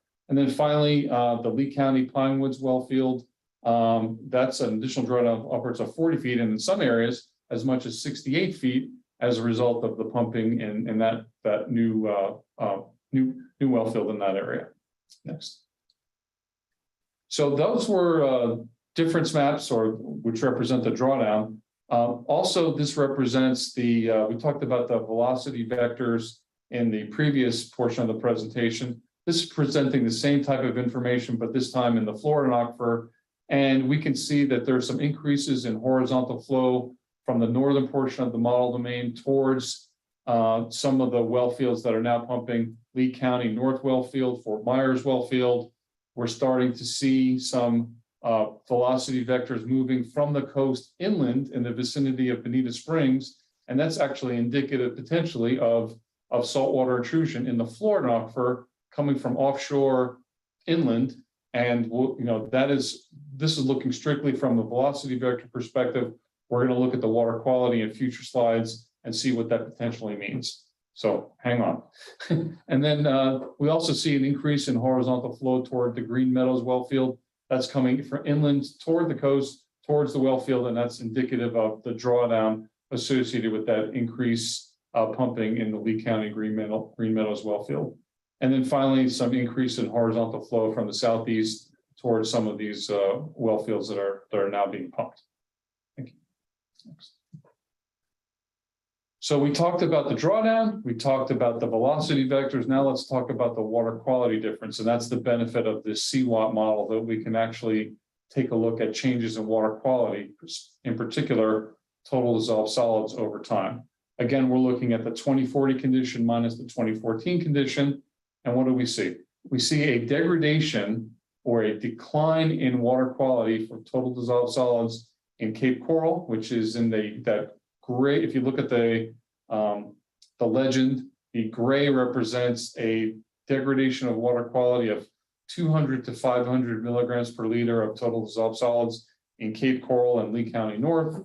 A little bit worse degradation in the Lee County Green Meadows well field, a little bit worse further still in Pine Woods, and the greatest degradation is in the Bonita Springs well field. Again, that's representative probably of, based on velocity vectors, where we've got inland movement of salt water that's offshore within the Florida aquifer, and that's moving inland toward the Bonita Springs well field according to this simulation. Next. So I mentioned the upper Florida aquifer, and this is right below that, the Avon Park Permeable Zone, or APPZ. And we looked at the 2040 minus 2014. No real surprise as a result of pumping in the upper Floridan and Cape Coral area. We saw, I think, 30 to 40 feet of additional drawdown. We're seeing additional drawdown in Cape Coral and the APPZ as well as a result of those increased withdrawals in the upper Floridan, and a little bit less of additional drawdown in Fort Myers, again, as a result of pumping in the overlying upper Floridan in the Fort Myers area.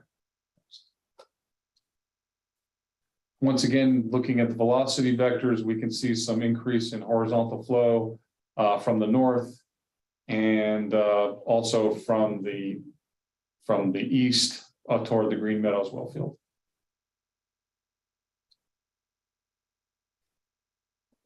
This is an example of looking again at the water quality difference between 2040 and 2014. The model is indicating some sort of an improvement in water quality in the APPZ. That's possible. I'm not so sure, but I think the thing I really want to focus on is that either at the location or east of the Lee County Green Meadows well field, there's a degradation between 200 and 1,000 TDS, and that's in the eastern Lee County area, and that's just showing. And I think that is something that's noteworthy. And the reason is if there's a degradation in water quality in the underlying APPZ, that may be an indication of upconing of poor quality water toward the upper Florida. And so that's definitely something that we definitely want to keep monitoring to make sure that the withdrawals in Lee County Green Meadows are not causing poor quality water from below to move upward into the Florida. And that would be a bad indication. It might be indicating that we might be pumping too much in the upper Florida. So that would be something that we want to monitor to make sure that we're not causing degradation of water quality in the overlying upper Florida aquifer, which is where the pumping is occurring. Next. So what are conclusions of the West Coast Florida modeling? Spatial expansion of the well fields in Fort Myers and Cape Coral, combined with that lateral recharge from the northeast, that's tended to minimize the drawdown impacts that we might normally see, despite the significant increase in the demands. And so this really speaks to, with the well field expansion, if we expand that out spatially, that tends to minimize the withdrawals. And it minimizes the drawdown associated with those withdrawals, and it also tends to minimize the potential for water quality degradation, which has been observed in some of these Florida well fields over the last decade or two. So I think the utilities' plans to expand these well fields and space them out a little bit more, you can definitely see some of the positive impacts of doing something like that. In Lee County Pinewoods, where there's an increase in the number of production wells, the wells are clustered. That tends to result in additional drawdown, and we talked about that for the limitations of the regional model. Some of these wells might be in the same cell, and that tends to exaggerate the drawdown in a particular cell. And we do have an increase of upwards of 4 MGD at that particular well field. There is some water quality degradation in Bonita Springs. It does appear to be coming off the coast and inland as a result of that lateral intrusion. It's something to be aware of as we move forward. But overall, based on the planning projections with that well field management and the spacing out, the 2040 results don't indicate that there's a significant adverse impact to groundwater levels and water quality as a result of the 2045 demand projections. And therefore, it appears that the Floridan is a sustainable source to meet the future demands of the region. Next. Okay, finally, now that we're done with the modeling, we're talking about saltwater intrusion mapping update we do every 5 years. Next. So what are the common sources of saltwater intrusion? Well, first, it can be coming lateral from the coast. It could be coming from vertical intrusion, which is upconing of poor quality water from below. It also could be coming from surface infiltration. We have estuaries and boat basins and saltwater marshes and saltwater canals. Those are all potential sources of saltwater entering the aquifer system. And then finally, there are some areas where there's some seawater that was trapped in some of the low permeability aquifers in the area, and that never got flushed out as a result of changes in historic sea levels as a result of being in geologic time. That seawater never got flushed out from the aquifer, and saltwater is still present in those aquifers. Those are the common sources of saltwater intrusion that could occur in the area. Next. This is the third time you've seen this graphic, the generalized hydrogeology of the lower West Coast. Again, I'm going to be talking about the uppermost aquifers, the superficial and intermediate aquifer system. Those are the aquifers that we did the saltwater intrusion mapping. Well, why is this important? Well, these aquifers are our sources of fresh water to meet water demands for the public, and we need to protect these aquifers, because they are a water resource, and that this is the source of water supply for the area. These well fields are a major investment that utilities have made, and we need to protect them as well. We don't want salt water entering the well, but if it does, it's very difficult, if not impossible, to reverse that issue. So the more that we can do in a preventative manner, the better. It's very expensive to relocate well fields inland and all of the associated infrastructure associated with that, pipelines, water treatment plants, and different processes that you would need. So an ounce of prevention is worth a pound of cure, if not more so. And there are other sources of water that we've talked about. The underlying Florida aquifer, it's more expensive, and it's a viable source, but we really should do everything we can to protect the superficial and intermediate aquifers, which are important existing sources of water, and we want to maintain that resource in order to continue to provide that water to residents in the area. Next. Our mapping project started in 2009. We've done 3 different times where we've mapped the saltwater interface. We use all available data from the U.S. Geological Survey, the Water Management District, the counties, and in particular, water use permittees is probably the one that is the greatest source of information. We mapped the furthest inland extent of the interface occurs toward the end of the dry season. We use the maximum chloride value from the March, April, May period. We don't have all the data in May. We don't have all, we use, so if there's no data in May, we go back to April. If there's no data in April, we go back to March. And for the most part, that provides some indication of what the furthest inland extent of the interface is in order for us to do the mapping. We mapped the 250 milligram per liter chloride value. That is the drinking water standard, and it's also the basis of South Florida's rules in terms of water use. And in this particular area, we've mapped the water table aquifer, lower Tamiami, the sandstone, and the mid-Hawthorne aquifer. This is part of our overall mapping strategy for all of our coastal counties in this particular area. These are the aquifers that we monitor. Before we get into the maps, I want to show you that on the left-hand side, these are the graphics of water control structures like culverts and pumps and things like that. The color scheme, if the water quality is less than 100 milligrams per liter, it is green, all the way down to if it's red, it's greater than 1,000. The dots represent individual wells, and each one of the maps shows the 2009 in black dash, the 2014 in green dash, and the 2019 in solid red. And then the gray area are the well fields, and those are the important things that we want to try to protect. So I highlighted some of the areas where we did see some movement. The water table aquifer in Collier County. Again, the green and the black are 2009. I'm sorry, the black and the green are 2009, 2014. The red is 2019. We see a relatively stable interface in Naples. In fact, it actually retreated. So that's actually a good sign. There is some inland movement of the interface in the Lely Canal and Henderson Creek areas. That's as a result probably of some new development close to the coast. And that's definitely an area, those are areas that we want to continue to monitor for chloride concentration in the groundwater system. But those are the 2 areas in the water table aquifer in Collier County that seem to pop out when we did the mapping exercise. Next. Then this is a map showing the lower Tamiami aquifer in Lee and Collier County. Relatively stable position of the interface in the Naples Coastal Ridge wellfield area, which is good. The interface seemed to retreat in Bonita Springs in northern Collier County, not by much, but it was noticeable, so that's good. There is some movement of the interface in southern Collier County.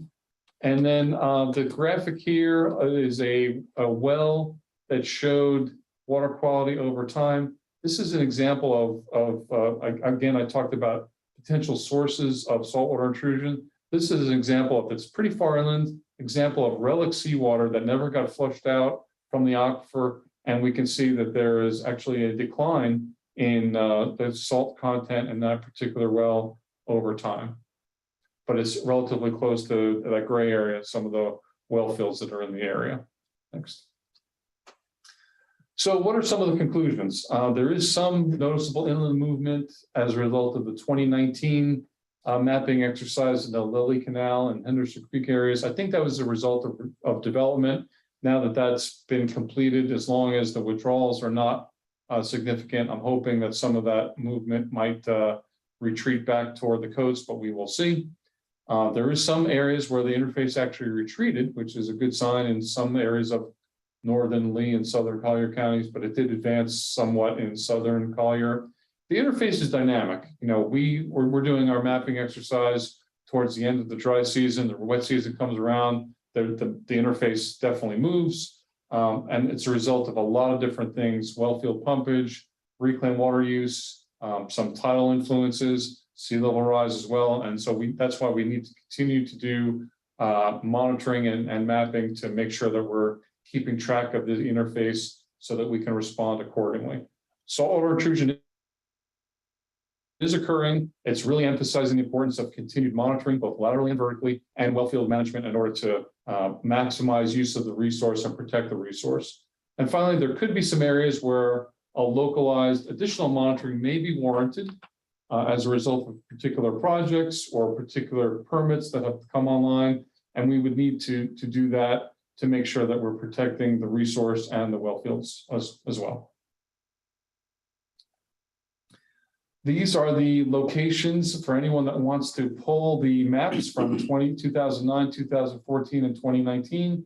You can click on these links and you can go right to our website where the full-blown maps are available for downloading purposes. For those of you that have access to ArcGIS, if you want to look at the actual merged isochlor for 2019, that's available there, as well as in particular, the individual chloride data sets that's available at that link as well. So that's a lot of information to cover. Thank you very much. And I'd be happy to answer any questions that you may have about that. Okay, yes, thank you, Pete. That was a lot of information, but it was a re-presentation of the information that was presented in a workshop back in 2020, as you said. So hopefully it was just a review again of the same similar information. So if anyone has any questions for Pete, please use *9 to raise your hands. Lee Worst has his hand up. Okay, Lee, go ahead. Can you hear me? Yes, sir. Good deal. Pete, thank you. It was a great presentation. But would you mind going back to the slide that shows the sandstone, the modeled sandstone between 2014 and 2040, please? And also the slides for the second slide on modeled mid-Hawthorne, please.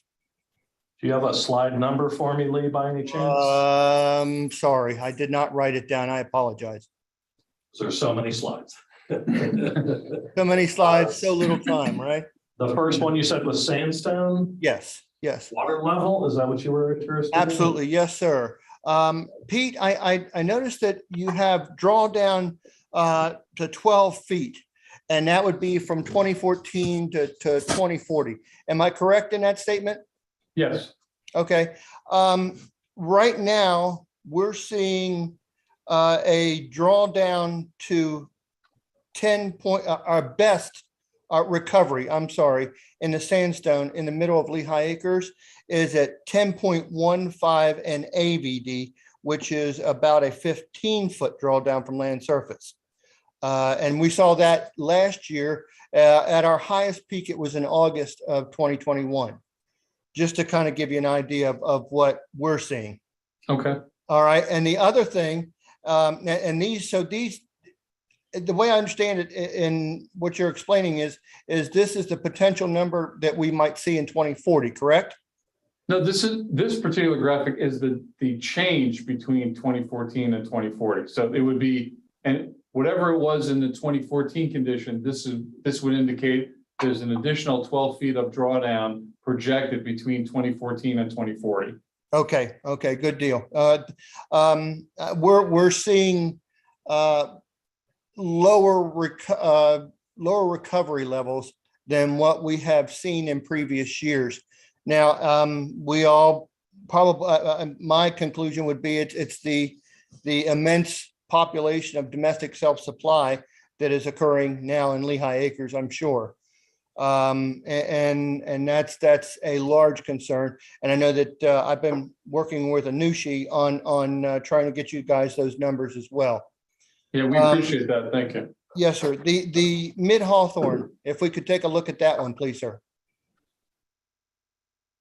Now, that one I see again, approximately a 10 to 12 foot, we'll say, drawdown Yes, in the Mid Hawthorne at its worst point. And say, let's just say South Fort Myers area. Mhm. Okay. What do you recall what the starting number is on that? So that we can have an idea of what we're expecting that to reach, because I'm seeing, and its worst case scenario, I'm seeing it only recover to a negative 65 NAVD. And we dropped to negative 113 feet below land surface, which was negative, I believe negative 98 this year in that aquifer. Okay. I don't have the 2014 number off the top of my head. This is the delta or the difference between 2040 and 2014. And Lee, it's very possible from 2014 to 2020 that you mentioned the growth that has happened in Lehigh Acres and in Fort Myers. It's possible that over that 8-year period that a good portion of the 2040 future has happened within that 8-year window. So we have to take a look at what the future demands and projections are for 2040 to see what those are in relation to, what the current levels are to really answer your question. But this graphic is simply saying that comparing to 2014, there's an additional 12 feet of projected drawdown when we get to the 2040 demands are whatever they are. But you're absolutely right. It could be that over these last 8 years, a good portion of that future demand happened because of the growth, and perhaps that growth might slow down from 2022 to 2040 in this particular case. Not Potentially, really sure. Yes, sir. What I'm trying to do is help you by bringing to attention some numbers that we're seeing right here and right now, and that's bringing on a large concern. I don't. In the particular area of the Mid Hawthorne, where that it points out the drawdown at 12 foot, I believe that at its lowest point this year, we were probably at within 25 feet of actually being at the MDL on there. Okay. And of course, Lehigh Acres, we've had discussions about that previously, and we know how close we are there as well too. I have one more question, and I'm sorry to take up so much of your time. I'm here to help. The other question I have is the concern for the Avon Park permeable zone and its increase in chlorides. You had one of the things you had made a concern with is, especially in the Lee County utilities, I can speak for them. I'm not aware of how we would affect that other than maybe upwards leakage. Is that what you think would draw that or create a higher chloride situation? Potentially, I think we had a couple of areas. It was Cape Coral, and I think in Lee County proper at particular well fields, there's an increase in the Florida demands. Correct. And the point is that if in particular areas, those demands, because of the pumping rate of each individual well or the particular spacing of the individual wells, if we're not careful, and I think the most recent examples is that utilities have learned some lessons over there, and that they have done a good job in spacing out their wells and controlling the per well pumpage. That this is just an indication that it's possible that there could be some movement of water within the Avon Park permeable zone upwards into the upper Florida. I'm not saying it's going to happen. I'm saying that based on the modeling, that there is an indication near this particular well field, and it's actually not even centered at the well field. It's offset a little bit. Yes, in this particular well field, there is some modest amount of degradation of the water quality within the Avon Park permeable zone.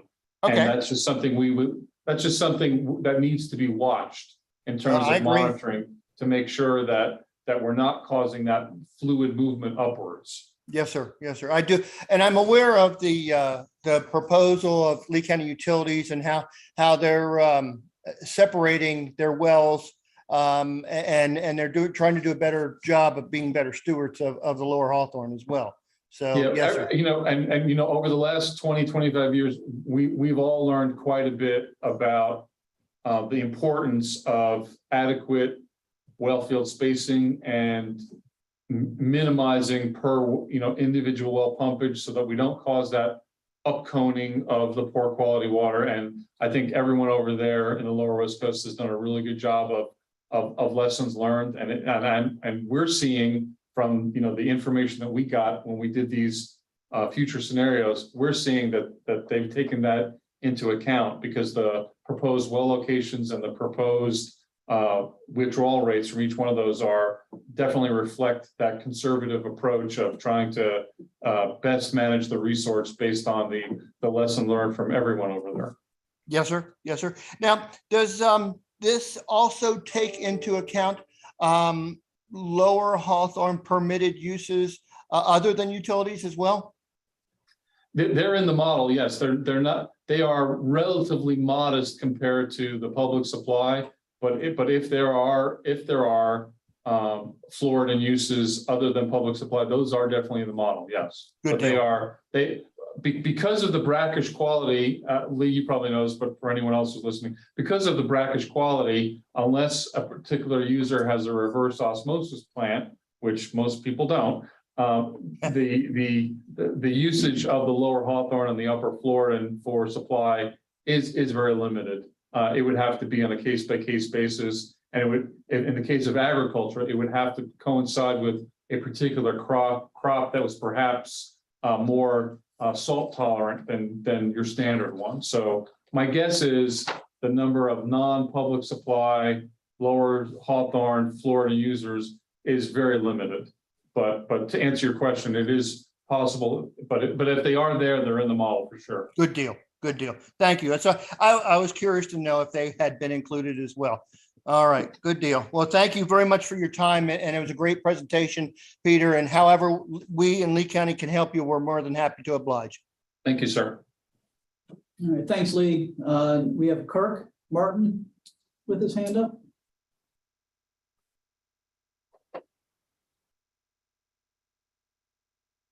Kirk, if you're ready, go ahead. Yeah, can you hear me now? Yes. All right, thank you. Again, yeah, thanks, Pete. Good stuff. You had 3 different subjects, so I'm going to go in order that you presented them. Excuse me. You had mentioned TAMIM use or superficial aquifer use in Naples, not going up by much, but showing increased drawdown. And I mentioned this in a previous meeting, and you guys, probably aren't as fully aware, but immediately adjacent to the Naples well field. First of all, you're right. We're going to come in and ask for a little bit of increase, and there's a strategic reason for that. But immediately adjacent to the Naples well field, there's about 60,000 acres of existing farm using about 80 MGD that's going to go away. It's going to be converted down to mixed use with I think a resulting allocation around 20 MGD, or about 75% reduction. So while there will be an increase at Naples, there'll be a massive reduction right next door. So just be aware of that, and we'll be bringing that to your attention. Wow, that's great news.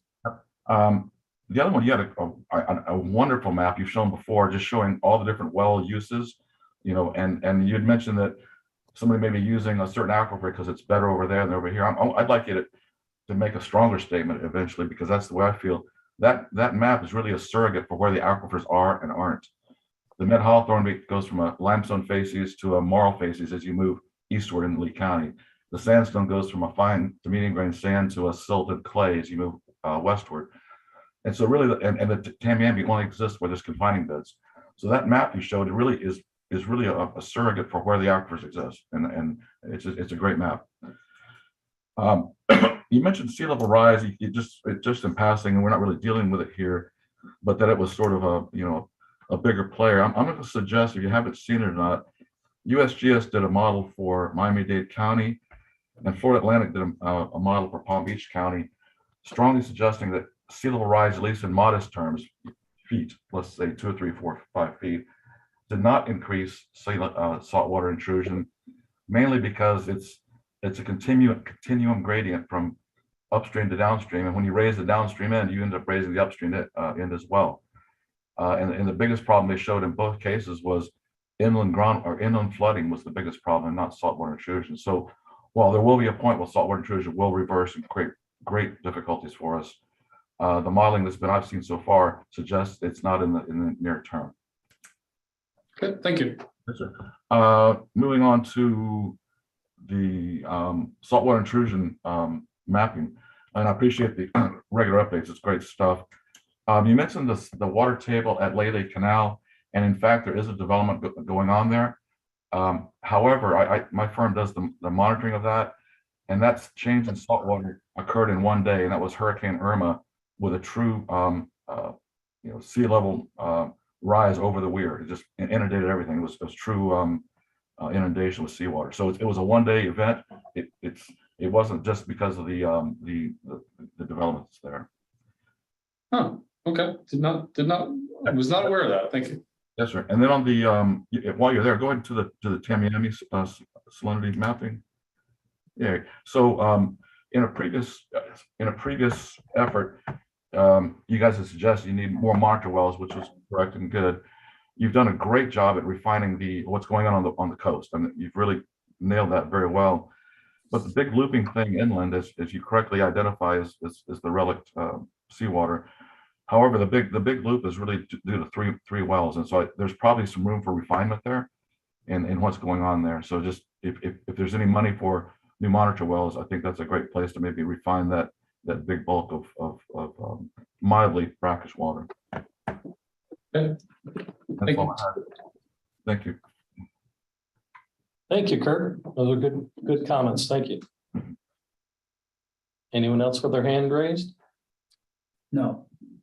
Okay, then we'll move on to our next speaker. Carolina Moran is going to talk about our climate resiliency. Go ahead, Carolina. Great. Can you hear me well? Yes. Perfect. Thank you very much, Bob. Thank you, everyone. Happy to be here to talk about some of our resilience. You're breaking up a little bit, Carolina. Sorry. For the Water Management District. I am the District Resiliency Officer. Okay. Is this working fine? You were breaking up a little bit, but you sound okay now. So go ahead. Perfect. Okay. So I was just mentioning that I am with the district a little bit over 2 years now as the District Resiliency Officer. Next one, please.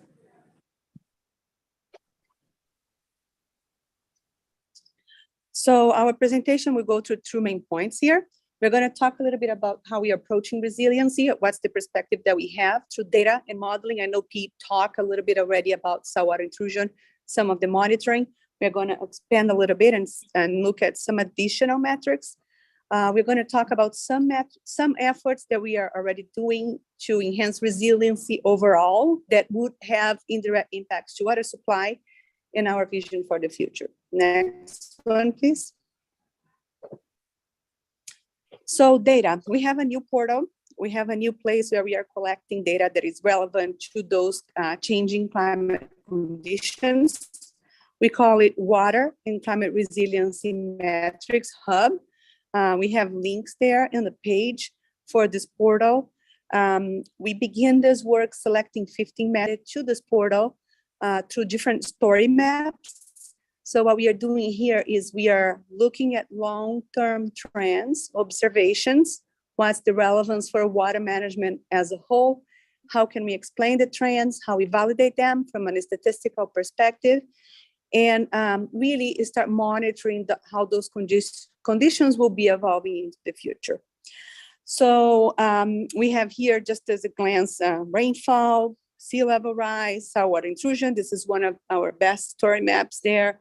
We also have salinity in the Everglades. We have soil subsidence, monitoring of migration into our to the source in DB Hydro. It's not fully operational, but you find this in a few more months, all the data that you can download that was used to develop those story maps. One of the story maps that as I said, is the saltwater intrusion. We basically have the maps from Pete's and his team work now available in this story map, some of the data, some through this portal, and additional information about interpretation of this overall data. Next one, please. So some of the observations that we have there, and some additional other sources as well, some other sources, not water sources. So talking about tailwater stages, and please note those observations are all relevant to the West Coast. So we have here 3 examples of tailwater stage at 3 locations. This is Faka Union, Henderson Creek, and Golden. Additional monitoring that could represent saltwater intrusion. In addition to NOAA tidal gauges, we have our stations close to our coastal structures. So here we can see upward trends in those 3 locations, looking at the past 15 years. Next one, please. So with regards to rainfall, also on the West Coast, we were able to validate, again, significant trend, upward trend in the West Coast, looking at wet season rainfall. So total rainfall during the wet season, and we were able to observe an increase for the past, I believe what we have there is 60, 80 years of data. Next one, please. Moving to evapotranspiration, please disregard all those numbers that are shown in this graph now. Those are just tests, again, that we were using to validate the statistics here. But again, the message is the same. We were able to validate significant upward trends in evapotranspiration rates as expected. We have 3 different stations shown in this map, and they represent different processes of measuring evapotranspiration. Next one, please. And then another observation is groundwater stages. We had a comment, I believe it was Mark, just a few minutes ago about groundwater stages. There are differences between groundwater stages during the wet season that are increasing due to the push of sea level rise. We believe this is the case for this specific station here, but we do see, again, some upward trends in overall groundwater stages that we could interpret as upward trends as a result also from sea level rise. But we know we have influences from the way we operate the system in some locations. So just observe data here, but needing to highlight that additional conclusions might be needed for us to be able to fully interpret this graph. Next one, please. Moving to projections, again, we are looking at conditions that might interfere with water management. In this case, this is not in our portal. This is the latest projections from NOAA. So we have a tool that's called the Climate Explorer. We were able to zoom at this area, the lower coast. So we have here 2 graphs, 2 examples showing projections all the way to the 2050s. And as expected, showing temperature changes, increasing upward trends of temperature into the future. Next one, please. Sea level rise, the latest NOAA projections as well. This graph we actually exported from the NASA website, but it's the latest report from NOAA. In this chart here, it's I believe I know we're reading for Myers and Naples in the legend below, but I believe this is the Naples side. So what we are seeing is about 1.59, 1.35, and 1 feet by 2050 So a range varying between 1 and 1.6 estimated of sea level rise for the next 30 years. Next one, please. What does that mean in terms of inundation? This is a simplified bathtub model. What does that mean is that we use GIS functions and DM LiDAR data just to extrapolate those sea level elevations over land. We use also an additional approach here where we account for a soil accretion rate, which occurs naturally. So with an assumption of a determined soil accretion rate of 4.2 millimeters per year, we were able to evaluate inundated areas by those scenarios of future sea level rise. On the right here, you see some of the areas on the West Coast that are inundated under this prediction, accounting for this rate of accretion. Next one, please. Something new we brought to the tool 2 weeks ago, it's future rainfall. We developed a partnership with the USGS and for the International University to determine future rainfall changing factors. What does that mean is based on different return frequencies, we are talking here about extreme rainfall. This has a goal of evaluating flood vulnerabilities mostly. So we are looking at the extreme wet rainfall events only.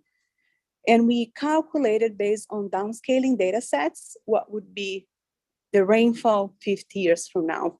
So we have links here to a technical memorandum, also a web app link that we are making the data available per basin rainfall area or by county.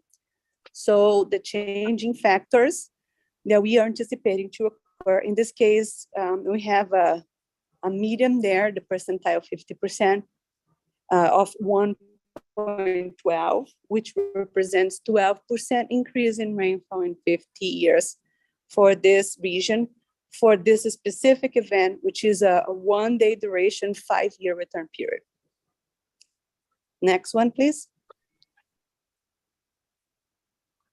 Just some detail about the approach on how we estimated the future rainfall. As I mentioned, is a partnership with the USGS and FIU.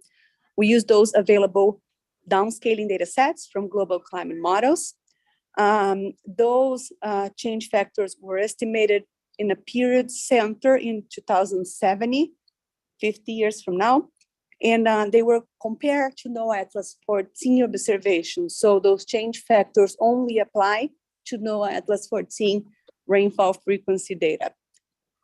We developed density IDF curves for the 16 county areas. And this is really to constrain our planning capacity, really, as I mentioned, focusing on flood vulnerabilities. We are expanding this to look at additional rainfall occurrences into the future, including extreme dry, average seasonality shifts. The results of this new work is currently being revised and should be available in about, I would say, 4 to 6 months. Next one, please. Okay, so how do we translate all this data, all this information to our planning for climate change, including sea level rise? Is we are committed to determine those best short and long-term strategies for water resources management in general, and also water supply.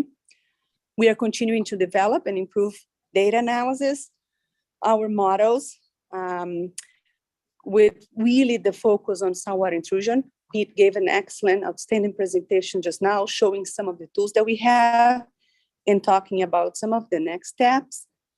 We are advancing some groundwater models to support the evaluation of sea level rise and climate change scenarios, anticipating demand and availability impacts, and merely simulate future saltwater intrusion movement. This is being advanced now in the lower East Coast. That's the first fully integrated model using variable density module through ModFlow, but it's, as I mentioned, being developed for the lower East Coast. and that will be expanded to the Lower West Coast Planning Region in subsequent water supply plans. And there are some recommendations that are being included now as part of our district resiliency plan to look further into those questions and evaluate water supply vulnerability. Next one, please. And I just wanted to touch on some of the efforts already going on by the district that could be translated to some of the resiliency goals that we have, some of the benefits that we are already seeing and have been already achieved in the region, and how this could mention is, of course, have ecosystem restoration. We understand that ecosystem restoration supports mitigation against sea level rise and other impacts from climate change. The goals from our SEARP, Comprehensive Everglades Restoration Plan, are aligned with adaptation strategies that we need to build resilience in South Florida. And we know all of those, and with the full implementation of those projects, we also have indirect benefits to water supply and maintenance of our freshwater heads. And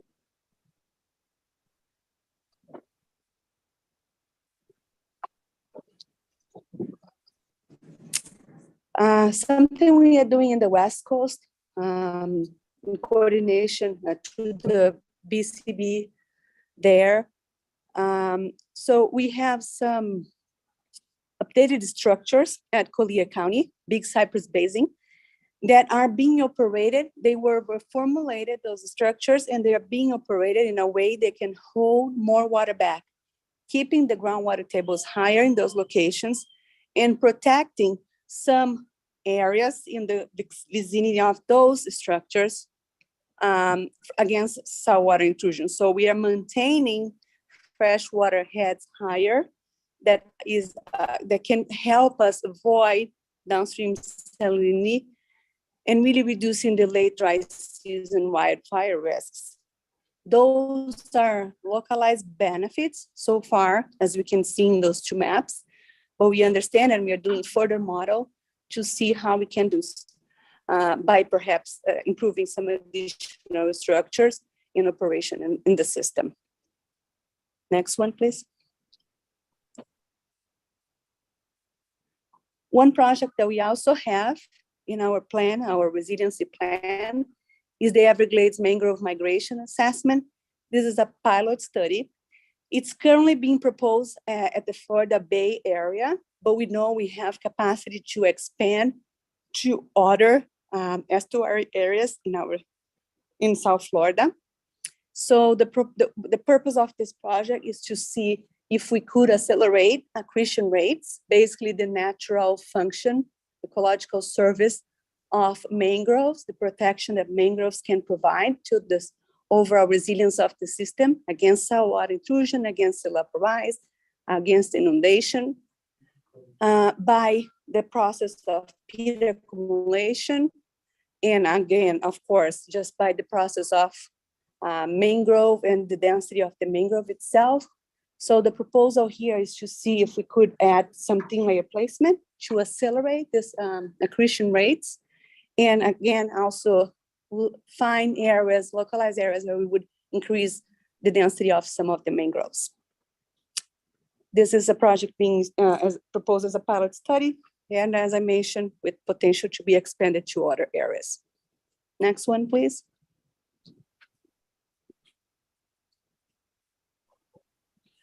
I mentioned our efforts to look at flood protection, flood risks. We have a program in place. This is our flood protection level of service program. We have been advancing models for the past 8 years, looking at a basin-wide scale, so basin by basin, but looking at the entire region inside each of those basins on how the system is functioning, the deficiencies of our infrastructure, and not only that, but how can we plan for adaptation strategies that are going to be helping us to reduce risks now and into the future. accounting for changing rainfall, changing sea level, storm surge, and tides.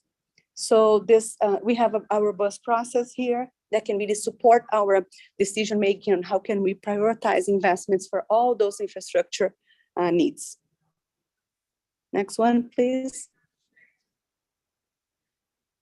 All those, a lot of what I've mentioned here today, and also some of the project recommendations that we got out of the level of service program are now part of our resiliency plan. We have this document that was produced for the first time last year and is currently under review for the year 2 update.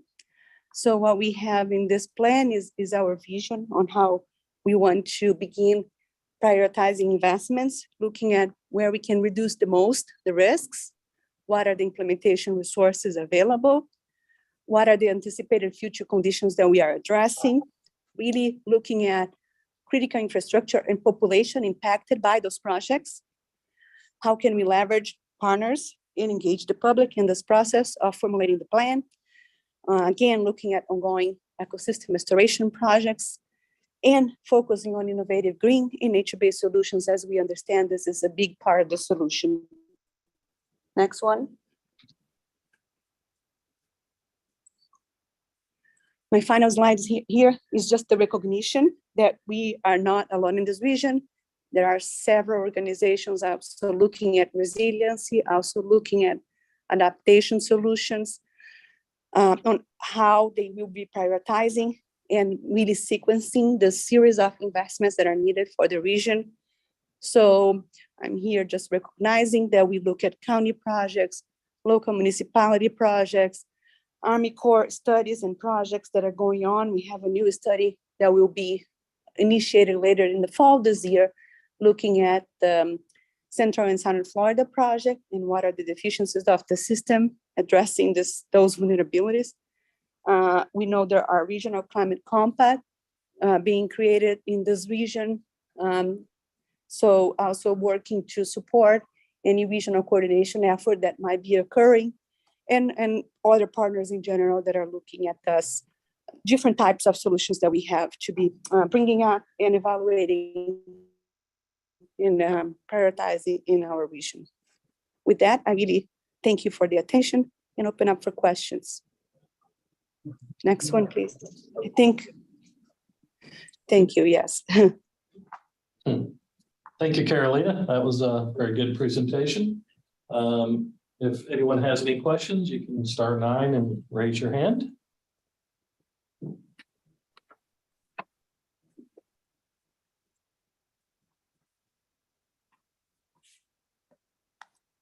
No? Okay. Well, if nobody has any questions for Carolina, then we can move on and have Bob Verastro go over our next steps in the planning process. Okay, good afternoon, folks. I will be brief. I know we've gone a little bit over, but next slide, Tom. So what we're doing is we're going to wrap up here today. Obviously, what we've presented today is somewhat of a massive a collection of work that is going to be included in the 2022 update to the Lower West Coast Water Supply Plan. I certainly hope that you've gathered that we're going to have conclusions on our groundwater modeling, the initiatives that we have underway in Everglades restoration, water resource development, water resource protection. The document itself is going to be a fairly substantial compendium of information that we are in the process of compiling. And what I want to call your attention to is, as of today, we now have draft chapters 1, 3, and 4 of the plan that are now available for downloading. And we certainly encourage your review of the documents as you see them. Of course, we're wanting to engage all of you on your thoughts about what you're reading. And please contribute your written comments to me. You can direct them to me. There's my email address. And would like to give you a couple of weeks to digest them. I think that the chapters themselves, these 3 chapters, are not all that lengthy. And hopefully a very educational and enjoyable read. So we're striving to make the document very pragmatic for all of you that are interested and engaged. So thank you very much for attending today. The chapters at the bottom of this graphic here show what they look like when you go to our Lower West Coast Water Supply Plan web page. You'll see the chapters that are available for download in a PDF format. Chapter 1 is on the introduction. Chapter 3 is on conservation measures, and Chapter 4 is on the water resource protections that Natalie Kraft discussed today. Next slide. And again, just revisiting our schedule. Here we are on May 25th. This is the second of 3 anticipated stakeholder meetings. We're planning on compiling the next batch of chapters over the next couple of months, June, July. By late August, we intend to have the entire document compiled and put out for a comprehensive review, again, for public comment and review. Then in September, we will have the 3rd stakeholder meeting where we will essentially summarize the findings of the plan, many of which you've heard about already as of during the first stakeholder meeting and today's meeting. But during our September meeting, we'll present the compilation of all the information that's included in our plan. We plan to make a presentation to our governing board in September of the draft plan. And then have public comment period closed by October. We will presenting the plan again publicly to the Big Cypress Basin Board in October, late October. And our schedule anticipates making the presentation to a South Florida Water Management District Governing Board during the November board meeting. And in the intervening time between now and then, we certainly encourage anyone who's interested to contact us. Tom, I think the next slide has our contact information. Again, my name is Bob Verastro. I'm the plan manager. Tom Kolios is the section leader, and Mark Elsner today is the bureau chief of the Water Supply Bureau. So thank you all again for attending. And at this point, I'll open it up to any more public comments or questions that you may have.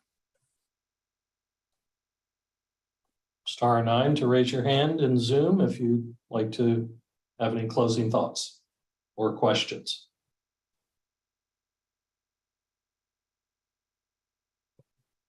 Oh, wait. Roger Sims.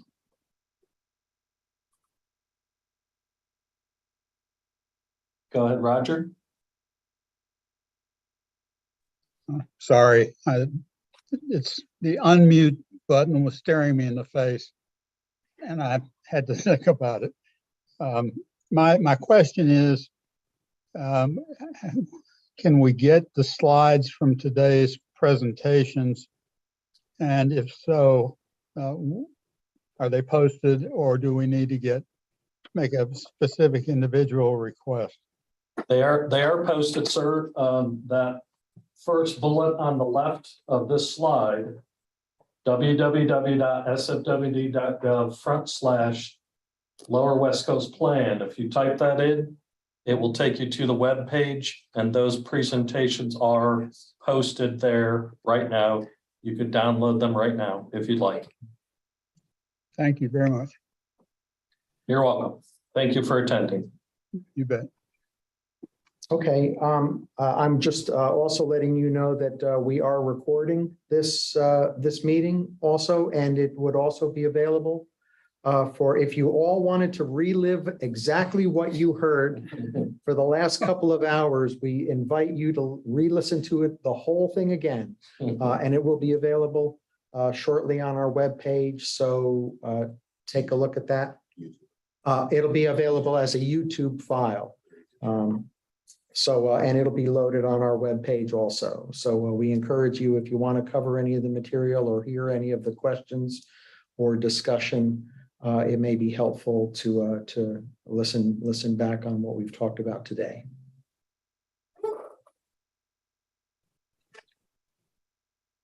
Okay, with that, we thank you again to all of our presenters and our panelists and governing board member Charlotte Roman, everyone who joined us today. We appreciate you attending and your comments.